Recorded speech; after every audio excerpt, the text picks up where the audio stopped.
This video is sponsored by Nana Mother Care.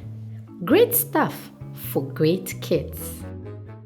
So my name is Nana Nkansa. I've been married for 6 years and I have 3 adorable tantramatic children. I have a 4-year-old daughter and I have 20-month-old identical twin boys. I work as a corporate communications specialist by day, obviously during the week, and then on my spare time I'm also a twin mom blogger. My blog page is my twins and more _inks. So this is me basically. I found out, I think we had moved to Nigeria at the time. We were just newlyweds, 6 months into marriage, and then we had moved to Nigeria. I think the joy of not seeing each other for a while.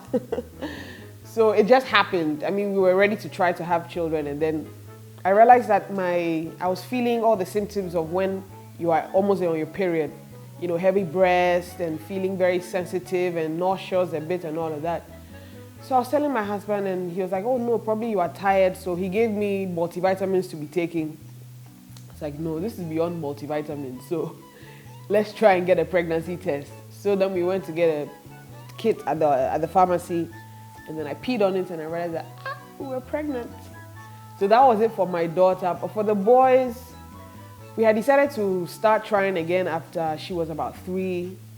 So this was earlier on in 2018, yes. So first month, second month, it didn't happen. Then the 4th month, which was my birth month, April. Yeah. Then we tried. I was also starting to feel all those, okay, I'd missed my period, obviously. So yeah, I knew that it has entered. He has got to go. So we went for a party and I said, the way I'm feeling, let's just get a pregnancy test to be sure that I'm pregnant. So we did that, went home, peed on it, and then voila, we were pregnant. So that's how come I found out. Nothing dramatic or anything, just simple like that. So during my pregnancy with my daughter, I really didn't have a difficult pregnancy with my daughter. I'm blessed to say this all the time, that it wasn't difficult. I think the moment for me that was a bit weird was the weight that I gained while I was pregnant with her. Like, I was a slim 65 kg, you know, young girl, well, my tummy was not flat, but like, my bulge was small, but I could still wear straight dress, you know. So I was, you know, but the weight I just gained, and people used to think that with her I had twins. I was like, no. And they said, no, but maybe it's a boy. I'm like, no, it's a girl I'm having, and it's a single child. I'm not having twins. I mean, I had to convince so many people. So like the journey was good. I didn't have any complications whatsoever. With the boys as well, when I was pregnant with them too, obviously they were a high-risk pregnancy because the kind of twins that I had were Modi twins. So they call them monochorionic diapnotic twins, meaning they shared 2 sacs but 1 placenta. So with that, on the onset, I was told this is a high-risk pregnancy, so they would monitor me closely and all of that. But to the glory of God, I did not have any complications with them, because the risk was that one would get more nutrients and food than the other, one will grow smaller in the event that the placenta ruptures, you know, all of those things. I mean, like, but my faith in God and my praying mother made sure that nothing of the sort ever happened. Like, I didn't have any complications, and I had a smooth pregnancy. Apart from there, I don't understand why with them I was spitting. It was one of my prayers. Like, one of my pet peeves of our pregnancy is acne, bacne, spitting, vomiting. Those 4 things. I used to pray, like it was on my prayer list. I was like, God, please, this pregnancy, don't let me spit, don't let me vomit, don't let me have any acne, I don't mind the weight gain, but these 4 things. But as man proposes, God disposes. I realized that with the boys, and it's, you know, it's like as if the symptoms start as soon as you find out that you're pregnant. Before you find out, it doesn't happen. But it's like as soon as you realize that I've become pregnant, immediately then the symptoms start manifesting in all forms and shapes. I realized that I couldn't keep food down after lunch. After 12, no, I could keep food down, but after 12, I can't eat anything else. Because once it goes in, it comes back right out. I'm like, and me too, I like food. You know, because with my daughter, I had the best of appetites. I didn't slack in the eating. With the boys too, later on, then the appetite came. But in the beginning, like I lost a bit of weight because of this whole vomiting. Then now the spitting. Once common toothbrush, I'm brushing my teeth, I'll spit. If I eat anything or smell something that's weird, I'll spit. Like, you know, and people said that, oh, the spitting, in the beginning, you should have swallowed it, then it will stop. I'm like, the kind of thick, mucousy type of spit that comes with pregnancy, I don't even want to swallow my own spit. Then now, this kind of pregnancy type of spit. So that was the most annoying thing that I had to go through during this pregnancy, the vomiting and the spitting. But luckily, after 3 to 4 months, it stopped. My appetite came back and we ate. I mean, I was 76 kg when I was pregnant, 74, 76 kg when I was pregnant with the boys. When I found out I was pregnant, by the time I brought these children out into the world, I was a whopping 106 kg. So 30 kg gain, weight gain. But I mean, food is big. So I ate to my heart's desire. No wonder they came out so huge. But yeah, that was it. So with my daughter, I think we waited till I was about 20 weeks, no, 16 weeks actually. Then we checked and then we realized I always wanted a girl. I used to be afraid of boys because I felt, I had one brother, he's late now, but my brother was not the typical boy. But when I saw other boys, my other male friends and some of my uncles and other cousins, I was like, man, there's some way. So God, you give me a girl. But then again, a girl too, I was afraid that, hey, what if she becomes like me? Then how do I deal with her? So when we found out at 16 weeks that it was a girl, I was like, thank God, maybe, okay, girls are better. So then we were also not sure because we felt that 16 weeks was too early to find out the gender of the child. So we went on our 20th week scan again, and then they confirmed that I was a girl. My husband was over the moon because obviously his little princess, daddy-daughter thing. I was thinking that, oh yes, I can get to dress her. That's when my prayer started about her hair. And if you see my daughter, she has thick, luscious, curly hair. It was a prayer topic. I prayed for it. I saw that part of the girl, I was like, God, give her hair. Give her the kind of hair that when I'm dealing with it, I don't struggle. Give her long. It was number one prayer topic about a girl. Then with the boys, when we found out they were twins, obviously, then about the 20th week or so, then we checked the sex. Because we knew they were identical anyway, we knew that it's either going to be boys or girls. Then the guy was scanning and said, I can see their penis. I'm like, boys, she says. I was scared.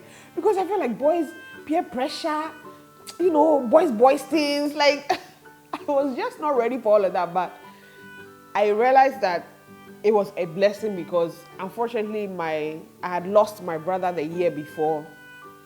So, and my mother was grieving that, and I felt that God had given her double for her trouble through me.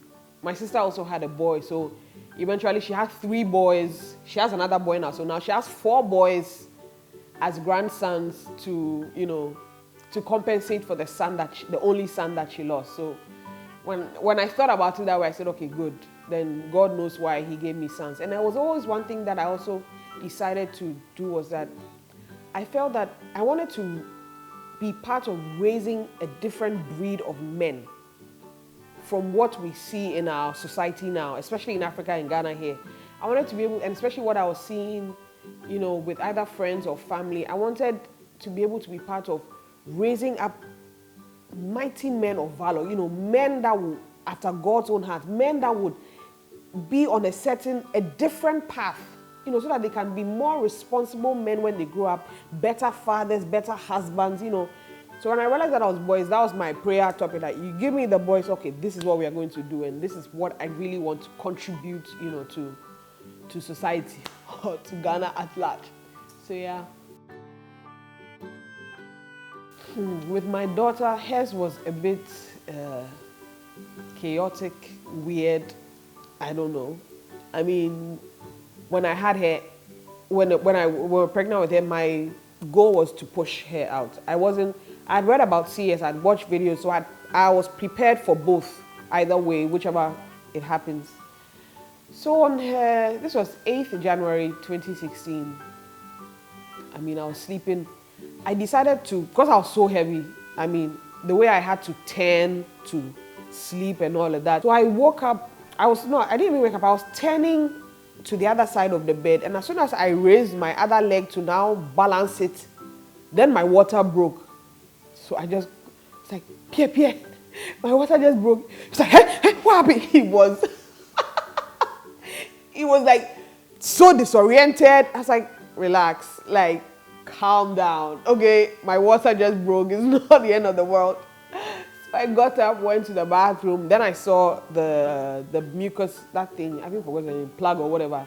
It came. I was like, Pierre, come and see it. He was like, are you kidding? Your water's broken and you're starting to talk about it. Would you hurry up? I'm like, relax. So I had to change. My bags were already ready, so we went to the hospital. In the car, then my water broke again. So I don't know whether it didn't finish breaking in the house and why it broke again in the car. So in the car, it just like gushed. I was like, so this is how it is. Because you don't feel like you want to wee-wee. You don't feel like something's coming. It's just like, he was like, but I said, yeah, this is what it is. Like, you know. So we went to the hospital and this thing, Jesus, checking how much you've dilated. You see my fingers? The way I've done my fingers. Lord have mercy. I don't know why in this day and age of the 2000s and even beyond 2010s to 2020s, we still haven't found, or somebody hasn't come up with a machine that can check how much you've dilated without somebody, let me just be, inserting their whole fist in your lady parts. Like, are you kidding me? There's no other way, really? And I got there, because I got there around 4:30 a.m., 5 a.m. Like, everybody in the hospital was sleeping, obviously. The doctor, he yawned a bit and he said, okay, lie down on the bed. So me, I'm thinking, and I don't know why, I didn't read that part about pregnancy and delivery, checking to see how they're dilated. I've seen it in movies, but it didn't click well. So he said, okay, lie down. I said, is it so? This is it. He said, lie down, raise your legs up. And then he just like went in. I'm like, yo, hey!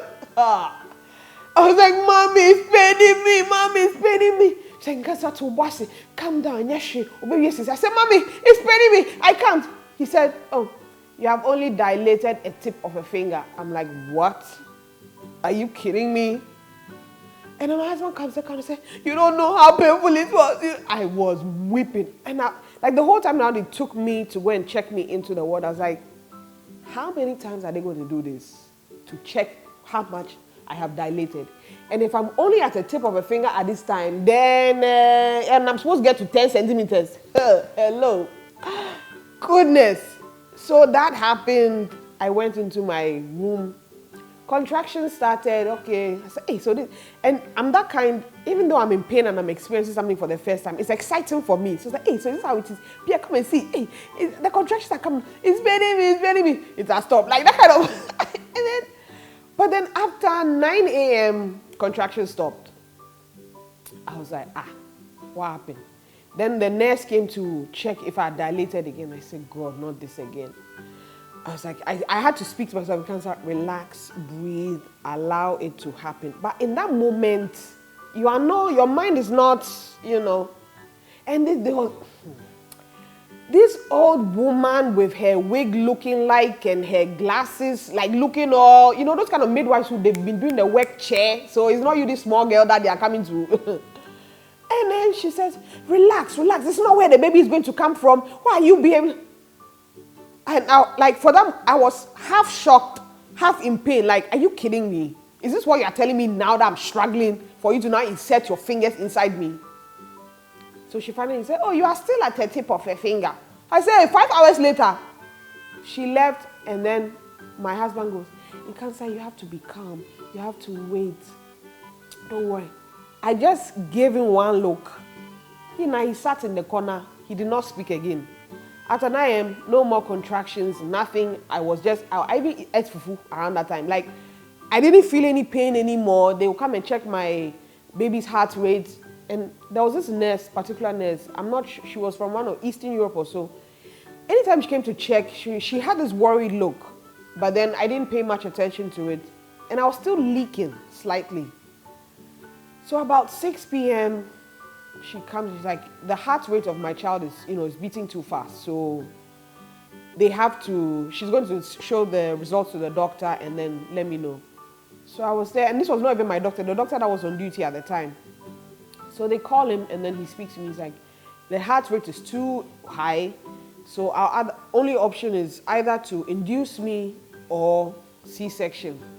I said, me, the stories I've heard about induction, no. Please, cut me open and bring my child out. My mother was like, hey, no, hey. My husband dealt with her because at that moment, I was ready for whatever was about to come. So it's not now that I'm coming to I can't entertain fear at this moment. So they got me prepped, and me, I didn't shave because I couldn't see my under. The nurse, she was like, and I don't use shaving stick because I can't take it clean shaving like that. Sorry. But she just took and she was pregnant with some cute woman. She came. She helped me like, just, I'm like, you know what? I'm going to have a CS, so it's okay. I will take it like that.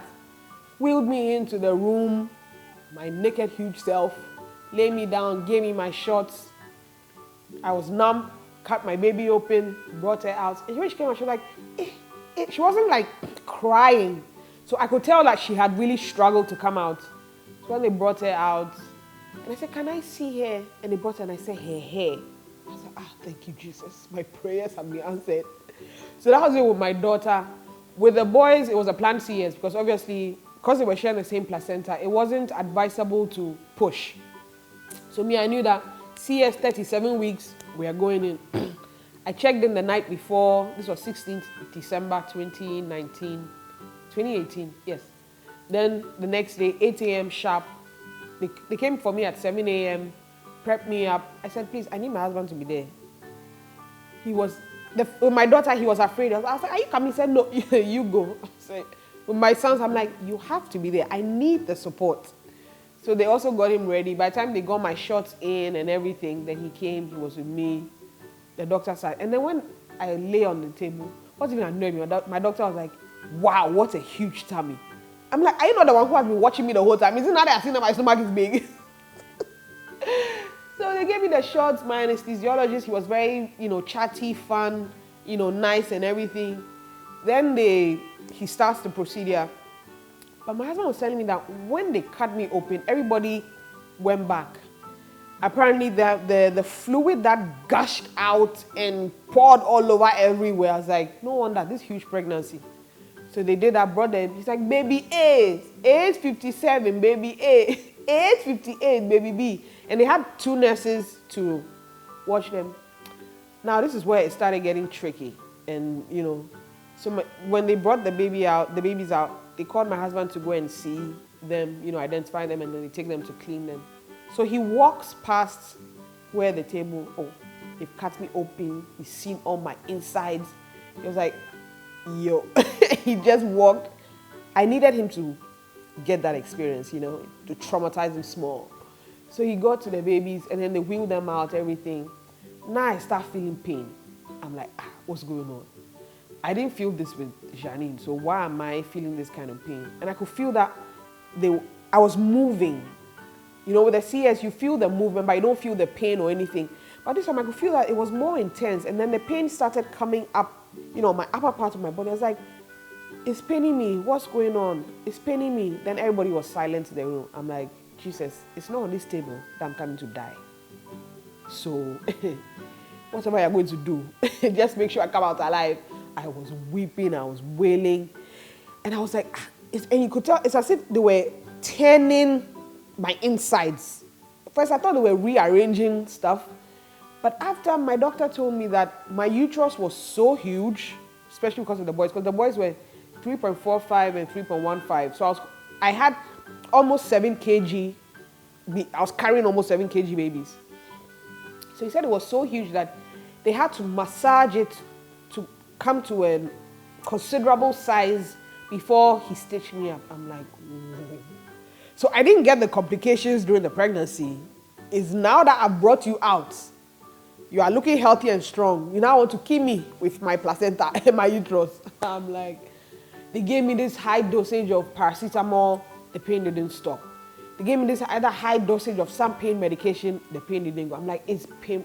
And the fact that the anesthesiologist was, the anesthetist, or I can never get that word right. The fact that he was quiet, because he was very chatty, so because he got quiet, I knew that there was something wrong. Then the doctor immediately said, okay, give her the morphine.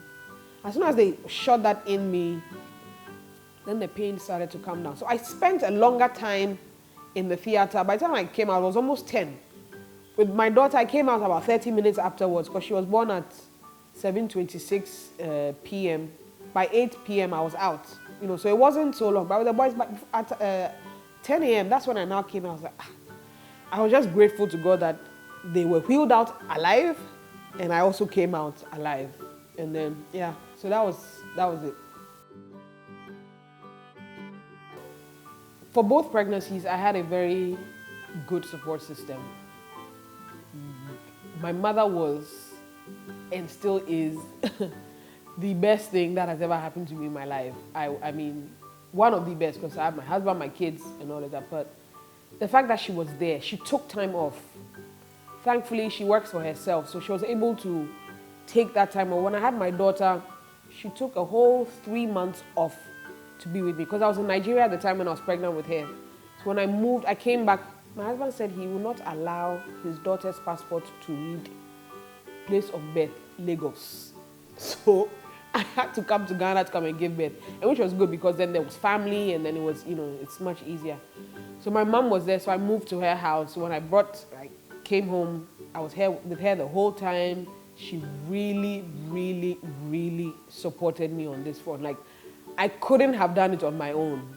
I mean, those who do it on their own, twale. But she was there the whole time. She'll wake up with me. She'll let me sleep, and then she'll take care of my daughter, so I didn't get to struggle. And then I was also pumping a lot. So it helped me also to get some time to sleep while she also helps with my daughter. My husband had to move back to Nigeria because he couldn't take so much time off. But anytime he would come back, he would also assist and everything. So my mom was there. My cousins were there also once in a while to help. Then with the boys as well, who again but my mother. So what I did was I left my daughter with my husband. They stayed back home. And then I moved to my mom's the week before I delivered the boys to get ready to settle in and all of that. So, and I mean, they were 2. With my daughter, she was very, first child, so she was very, she would take 1 hour to bath this girl. She would lay out her clothes like we're about to do a photo shoot. And she had so much beautiful hair too. So by the time she now pour the water, I see the curls lying down. She autonable to group. By the time my daughter has finished bathing, I've eaten, I've pumped, I've slept, I've woken up. Because she would have done hair nice, neat. She would come out looking shiny, they wrap oil and shea butter, massaged hair. That kind of baby bathing. I don't know how to do it. I pray that by the time my daughter, I'll be able to do it for her. But the way she would take her time, we'll set up a whole, bath station. There's a bowl already. Then there are 2 buckets. One for hot water, one for cold water. Then there's a pail to mix the water. Then there's ideal milk tin to wash the punch hole inside there. She used that one. Then there's her towel, there's her face towel, there's her hairbrush. She would set it up like a whole, production. Bath her, take care of her. So I didn't have to do those things. Cooking, laundry, oh no. When the kids, when her clothes are dirty, either her house help or her daughter, or she herself, mother go and sit outside, sit on a stool, put soap in bucket, water, wash it with her own hands. I never did any of that. I won't do it for my daughter. Washing machine is there. So that's what she did. So I was there for I stayed with her for about 2 months, and then I had to move to Nigeria, back to Nigeria. Even that she came with me an extra month, stayed with me, because I had to go back to work. So made sure that I was comfortable. I had adjusted going back to work. When I got a house help, she was there to ensure that she groomed her to be, because I'm in a foreign land, you never know. Groomed her to make sure that, she was well adjusted to the family system. And luckily my office had a creche at the time. So I could take my house help and my baby to the office. So that also helped with that, the support and everything. Till we moved back to Ghana. By the time she was almost 2 years. So, so that was really the good support system I had for the girl. As for the boys as well, my mom was also there. Like, she took, with them, we had a conversation. I told them, Mommy, they are 4. They are 2. So the 1 hour bath, 2 hours you used to do with Janine, please, we need to speed things up, because I had read so much about how putting them on a schedule was so important. I didn't want to, because I didn't want to struggle. So I had to, we had to have a talk. She said, okay, don't worry, Mati, but no.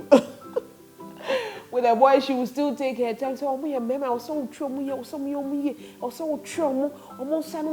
and they are still coiling themselves like they're in the womb. So you have to stretch them. She would take 2 babies. So she would take her time, bath them, stretch them, massage them. And when she does that and they sleep, that's a good 2 hours sleep that you can do whatever. So within that time, once she comes for them to bath them and get them ready, I get to catch up on sleep. I get to also pump milk, and then I get to eat. So then I'm also well rested, because when you're stressed, the milk is not coming, so many things. So she was there. Then luckily my sister was also in the country at the time.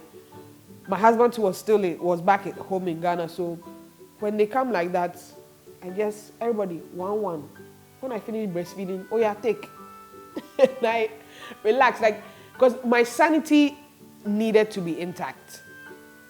Thankfully, I didn't get depressed. I didn't go through postpartum depression, but I could see how easily I could have fallen into it. I could see it clearly. Because on the nights where they would not sleep, or they would cry, or they would fuss, or you're not sure what is wrong with them, immediately you have that split second to choose whether to cry or be strong, and the conscious effort to choose to be strong. And she being there, on nights where, I remember one time, I heard such bad news, and I was so devastated. I didn't know what to do. She was so worried, because then now I didn't want to deal with the children anymore. I was just so traumatized, about the bad news that I had heard. So my support system, honestly, I gave it to my mother. My husband also held the fort with my daughter, with the boys, but my mother was like, when I get my money, my millions, y'all gonna see.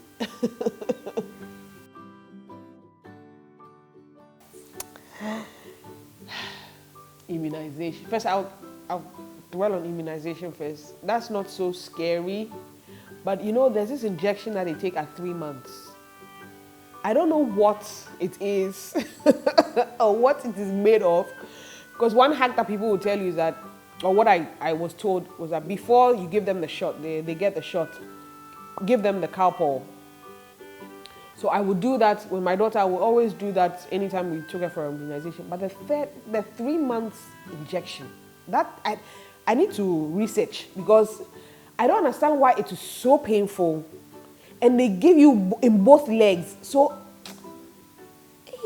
the first day when she had it, and I was watching it, and she was crying, and I couldn't do anything about it. And, she was just shaking and crying. I was like, God, is this what this thing is? Boys do same thing, but circumcision.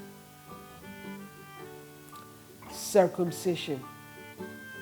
If anybody should tell you that this thing is anything easy, that person is a lie. It's a lie from the pit of hell. I read about it, and luckily there was a ring method. My sister had hers already, so she gave me all the points as to what to look out for. And I'm like, I'm dealing with 2 tiny penises. God, 1 child is enough. 2.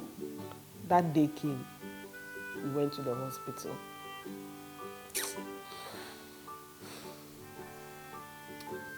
A lady had gone before me. That was her second son, so, she was cool. When they took her son in, she heard the scream. She was calm. I'm like, oh, Charlie, a day. Because me, I'm hard. So it was one of the things that really, shook my life. I saw that, oh, I'm not that hard like I used to think that I was. So her son came out. I was like, oh, how was he? He said, oh, it's fine. The penis was looking red. I'm not. Then they came for one of them. Took him inside. They prep talked to us about it. took him in, and I heard him cry. I was like, Jesus. You know that when you hear your child cry, it does something to you. And especially when you are not there, you don't know why they are crying, and you can't rescue them from where they are. Like, my inside started to turn. I couldn't even concentrate on the other twin because, like, it's like, God. Like, I became numb. Very few things make me numb. Pregnancy is one of them because it takes over my life and it upsets me that it does. Circumcision is the second one. So when he was crying, now they brought him and I had to change him, and I looked at the penis. I was like, God, what do I do? For a minute I was stuck because it wasn't bleeding, but it was red. Then they put this ring around it, and he was crying. That kind of crying that they cry from their gut. It's as if they cry from inside. Like, oh. Then they took the second one. Same thing, brought him in. I was like, Jesus, what do I do? Like, just looking at the two of them like this, I couldn't change them. I couldn't touch them. Now we had to go home in the car. I still have this picture. I actually wrote a blog post about it. And I had to hold the two of them to my chest, and I was just praying. I was like, God, help me, be with me. Like, I was so devastated because it's not like they are dying or they have chopped off the thing. But I was like, is this how it is? Then I took them home. They wouldn't eat. They wouldn't go to anybody. Even my mom, they didn't want to go to her. It was just me and my husband that had to hold them. Then it was time to change their diaper again. I said, God, why? Like, why traumatize me like this? And I lay him down. I took one of them. I lay him down on the changing mat. And I looked at the penis square, eyeball to eyeball. I said, I'll conquer you today. I took off the diaper, looked at it. I said, I'm going to conquer you today. I will not be afraid. I refuse this fear. And I changed him. And I think that conversation I had with those two tiny penises just gave me the strength to carry on. When the ring came off, I still have the rings. I kept them. I kept the rings. I said, one day, when they have sense, I will show it to them that this thing used to hold your life at one point. If you misbehave, I will put it back. Man, that was traumatizing. That was traumatizing. I thought that girls, we don't suffer. But we suffer later on in life with period, pregnancy, menopause, and cramps and all those things. I think boys, this is their one suffering. So imagine Abraham them that they did it. As how old were they? I was like, yo, this thing. So this is the only way to, and you have to really chop it off. Like, I hear some people, their own is still intact, but nah, it's the better when it's, removed. that was the experience with my circumcision and the boys. Okay, so with breastfeeding, with my daughter, I thought it was automatic, because you read about it, but you are not, until you experience some things, you don't know how challenging it is. So when I had her, luckily my milk was coming in. It came in the second day, so she just had formula the first day because I had a CS with her. So I tried to put her on my breast, but she wasn't latching properly. The nurse would try, my mother would try, put it in her mouth, she wouldn't latch well. Then my nipples got sore. My nipples got sore to the point of bleeding. And it was so painful, and they kept on saying, no, still breastfeed. I said, but it's pain. They said, yes. And don't show that you are in pain. Because I don't know how, but apparently it indirectly affects the child's ability to breastfeed. I don't know whether it's a myth or it's true. So I tried, I would still breastfeed irrespective of the bleeding, because they said the blood doesn't really do anything anyway. So with her, eventually then she was able to latch on properly, and then, I was a pro. With the boys, because I knew it was twins, I had to do a lot of research, try and find out all the different positions of how to breastfeed. I tried to get a pregnancy pillow twice. I didn't get the right size, first of all. The second one was too small to wrap around me completely for them to be able to lay on. So what I did was, I would always, before I had to breastfeed, I would prop myself up on the bed, pillow on my back, the 2 pillows, one on my left, one on my right. Then they had this headrest in their car seats. I would take that, put that there, fold a few towels, because I also couldn't bend because of my back. So I had to really be upright, and I couldn't also hold them in my arms. So I had to do all that layering till they could reach my breast, and then I would breastfeed them. So I put, when they were tinier, like less than 3 months, when they were not, moving too much, 1 lace to my left like this, and then 1 lace to my right. And then I know that, okay, I breastfed him here, I breastfed this one here, so I would switch the next breastfeeding. And I had to consciously do that, or else, so that I had, you always have a slacker boob. So I had to ensure that it's being used at the same time and with different suctions, so that, it produces the milk that I really needed. So I'll breastfeed them at this side. When they now started moving, and the kids, they were so cute, because you see that they'll be holding each other's hands, and then, like, it was so adorable. Yeah, just watch them like 2 human beings sucking this for. Then when they got older and they were, from 3 months, they were moving a bit, then I would have to lay one with his legs facing here, so in my arm like this, then the other one with his legs facing to the back. Because when you put them together, they will be kicking each other, they will be pulling each other. So I would do one like this and then the other like that, and then breastfeed them. And it was better for me to breastfeed at the same time. And they were on a schedule, so I couldn't do it at different times. A few times here and there, one would be asleep, the other would be awake. And I chose not to breastfeed at night. I would rather bottle feed at night, so that my breast could fill up, and then in the morning when I pump it all out, I get my ounces, freeze it, and then I use it for the day. So that was the breastfeeding journey between my daughter and the boys. So transitioning from milk to solids, with my daughter, I didn't have much experience. It was the first time, obviously, I was in a different country. I don't know whether I didn't read too much about it, but I was quite not well experienced with what to give her. So I read a lot on Pinterest, Baby Center. So it was mainly with her, she preferred more potatoes, chicken, so I would do that. She didn't really like cereals. She wanted to eat. So that was what I would do for her, and then mix it with milk during the day. Then eventually she started to like cereals and all of that. But with the boys, I had gained so much knowledge. I met this lady, Yvette, she does Kids Kitchen GH. I mean, she was a lifesaver. If I say a lifesaver, I mean a lifesaver. Because I learned so much from her, how to transition their kids from milk to solids.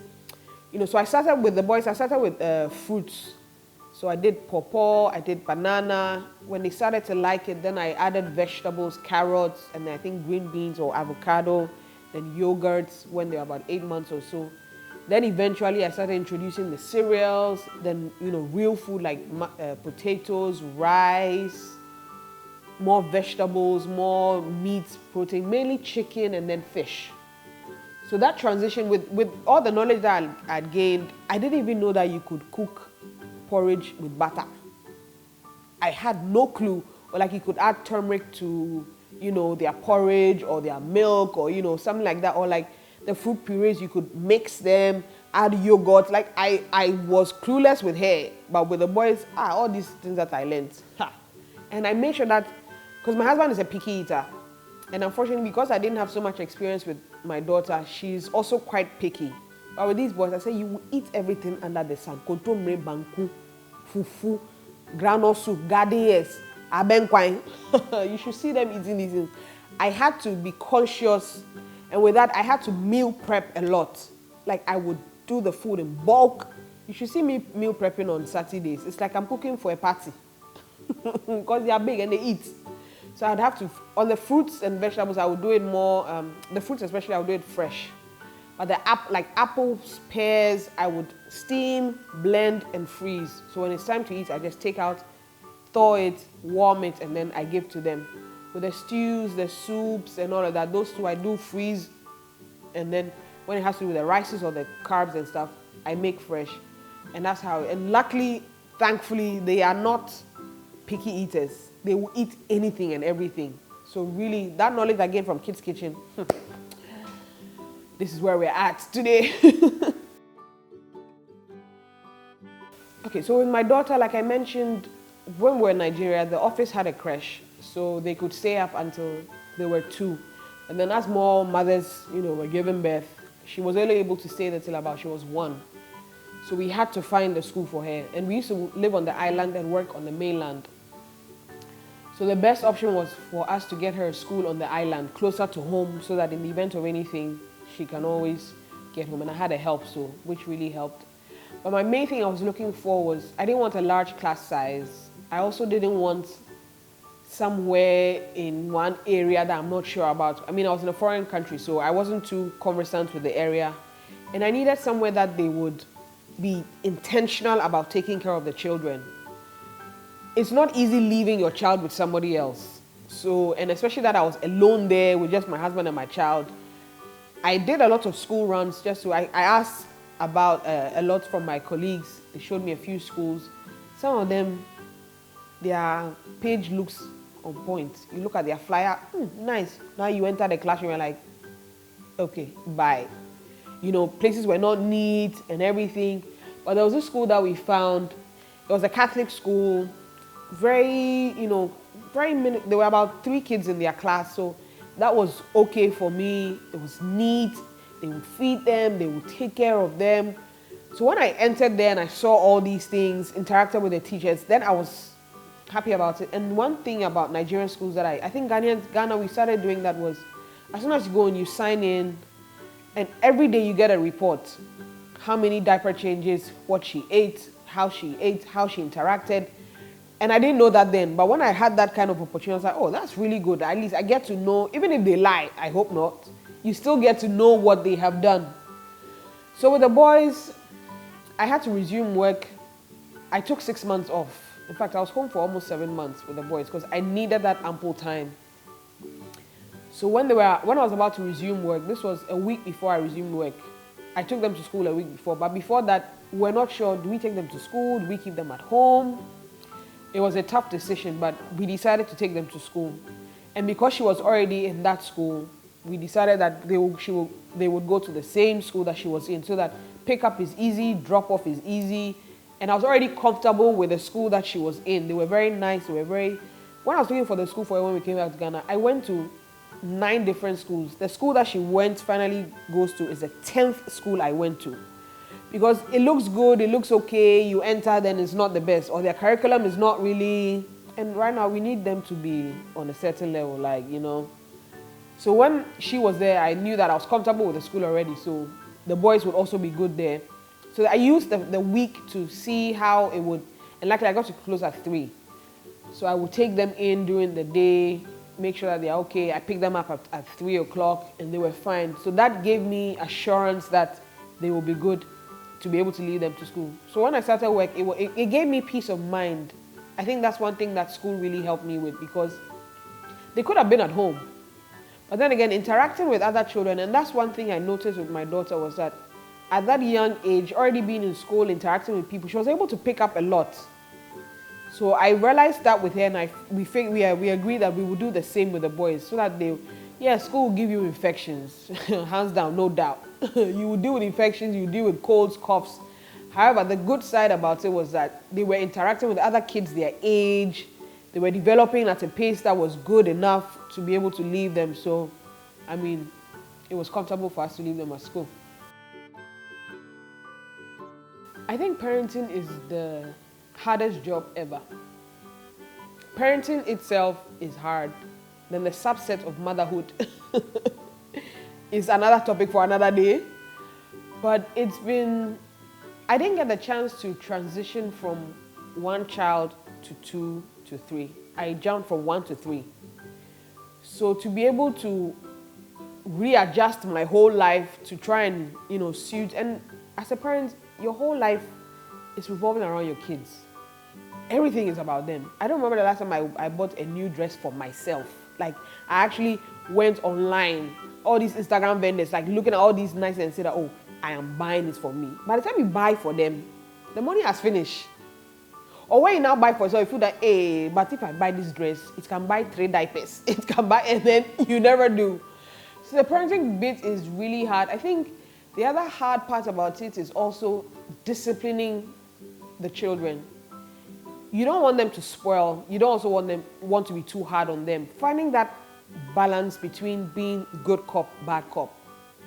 Right now, I am the good cop. My husband is the bad cop. And it works because they listen to him. They don't listen to me. When I say, stop it, get down, don't do this, they look at me, they laugh, and they walk about. As soon as he comes, he says, hey, everybody, attention. I'm like, and I used to think I would be the hard one. Like my friend used to tell me that she sees me as a military mother. All my children will be camouflage, they'll be forming one logo line. Sit here, don't go, that kind of.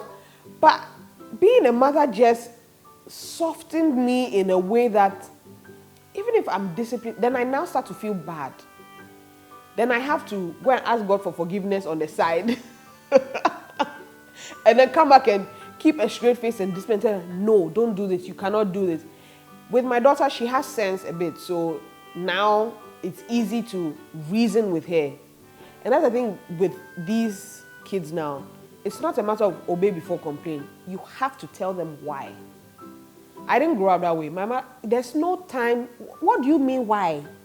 The fact that when you start to even think of the why in your mind, you already immediately reverse yourself and don't ask that why. But with this one, do this. Why? Ask him, oh, can you fetch water for me? But you can do it yourself. It was my mother. You see this hand? You will just land there. But I said, oh, please do it for me because I would like you to fetch the water for me. Okay, mommy. Like, that kind of reasoning, making her understand why she has to do something and the reason why you are saying no. And I think it's better that way because then they can appreciate why you are doing certain things. When I beat her, I'm like, okay, I didn't beat you because I don't like you. I love you, that's why I beat you. And I don't want you to do this again. Okay, mommy, but it was painful. Okay, I'm sorry it was painful, but next time, don't do this. And then we move. I don't know how it's going to be when they are teenagers. I don't know. I haven't reached there yet. But I think so far, so good. With the boys, they don't understand anything. I mean, they are 20 months old. This is now the peak of their discovery of their world. Sit down, that's when they are running. Stop it, that's when my water dispenser. If somebody owns water dispenser business, please come and dash me. They just go and stand there, press it. They like to see water pour.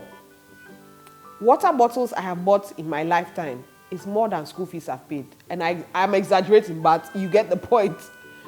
They want to spill-proof bottles that are not supposed to be spill-proof. They manage to make it spill-free. For them to be able to turn the bottle upside down, see the water flow, make a pool of water, and then splash inside. Now, how do you reason with such a child? How do you tell them? And they are two, so they have ganged up on them or you. They have joined forces to fight you. How would you? So I think for me that's why it's now really, really challenging. I had to deal with one; it was good. Now I have to do with 1 + 2 at the same time, at the same age, with the same. Let me not use the word stupidity, but with the same level of sense that has not reached, So it's difficult to tell them, and I can't talk to them yet to say that, okay, don't do this because of, they haven't reached there yet, and they're almost 2. Like, the terrible 2 phase. Y'all pray for me. Y'all pray for me because it's not going to be easy, but we shall make it in the name of Jesus. Amen.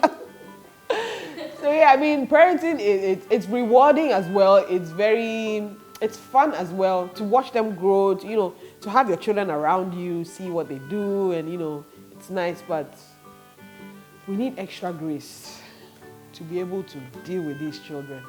I think the hardest part of raising children, I think for me personally, is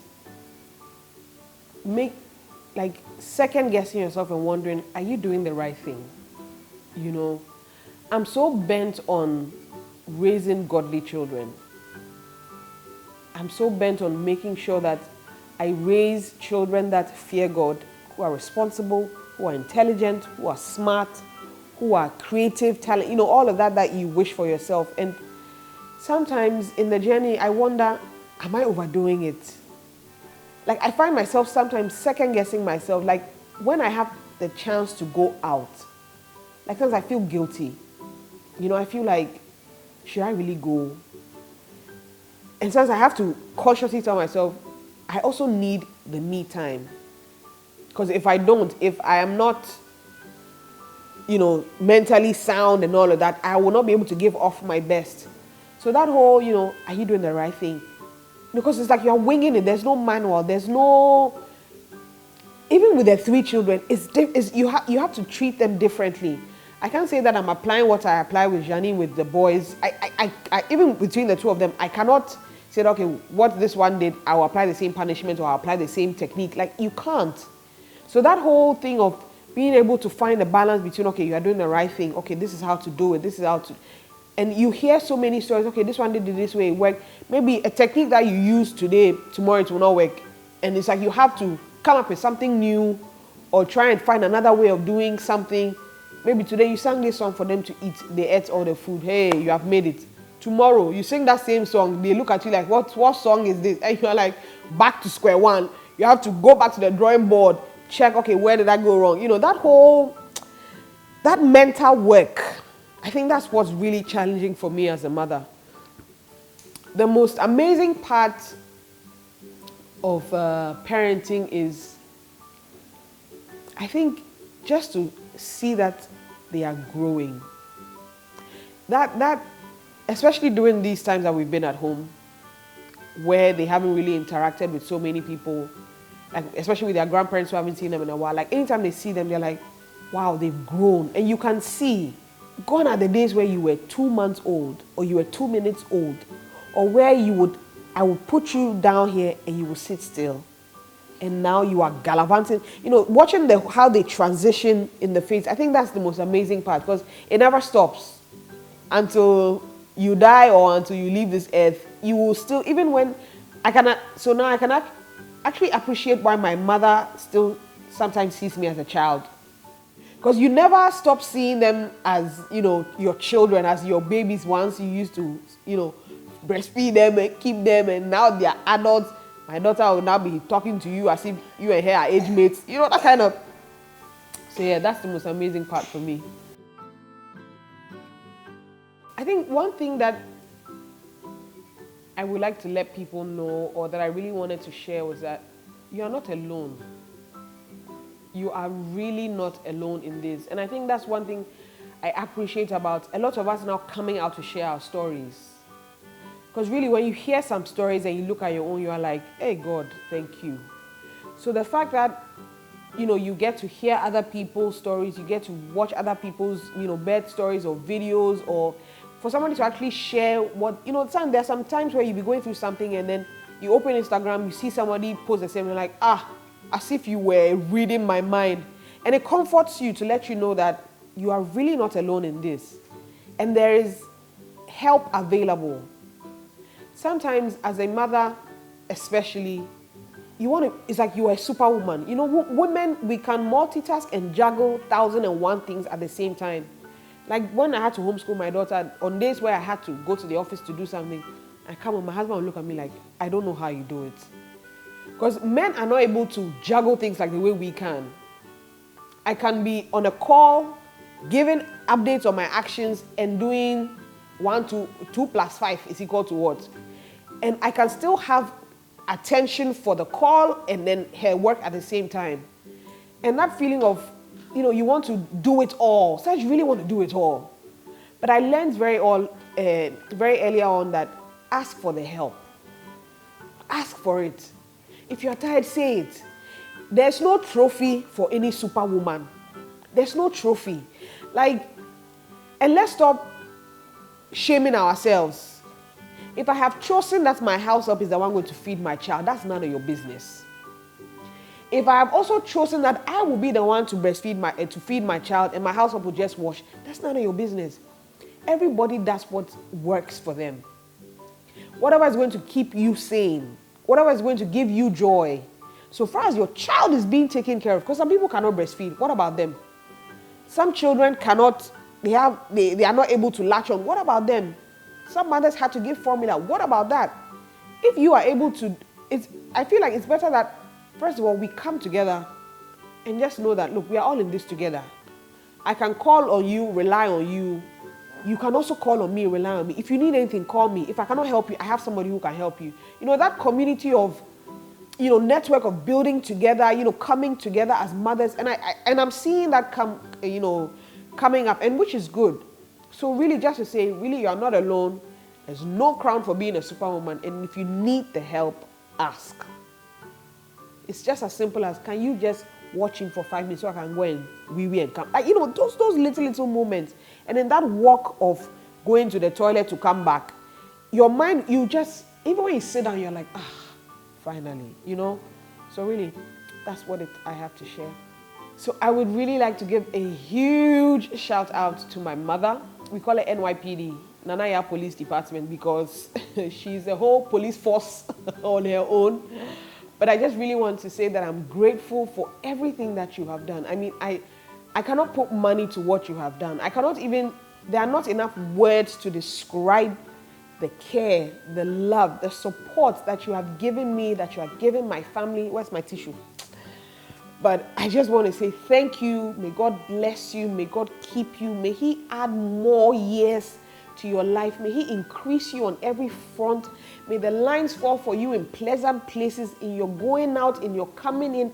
All your heart's desires, He'll give it to you exceedingly, abundantly, above all that you could ever ask or think. And all that you have been weeping for, all that you have been crying for, all those, innermost prayers that nobody hears, nobody sees, nobody knows about, He will give it to you in 1,000-fold in Jesus' name. Thank you so much. I mean, you've been the best. I couldn't have asked for any other mother but you. When I was growing up, I didn't really appreciate you.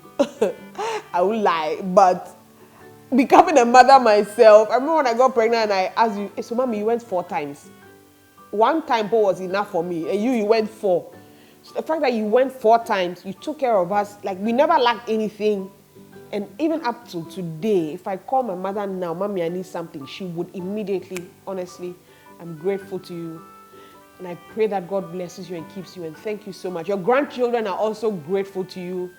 So they lovingly call you Nana. So Nana, thank you so much for all that you've done for us. Thank you. This video was brought to you by One Mother Care. Great stuff for great kids.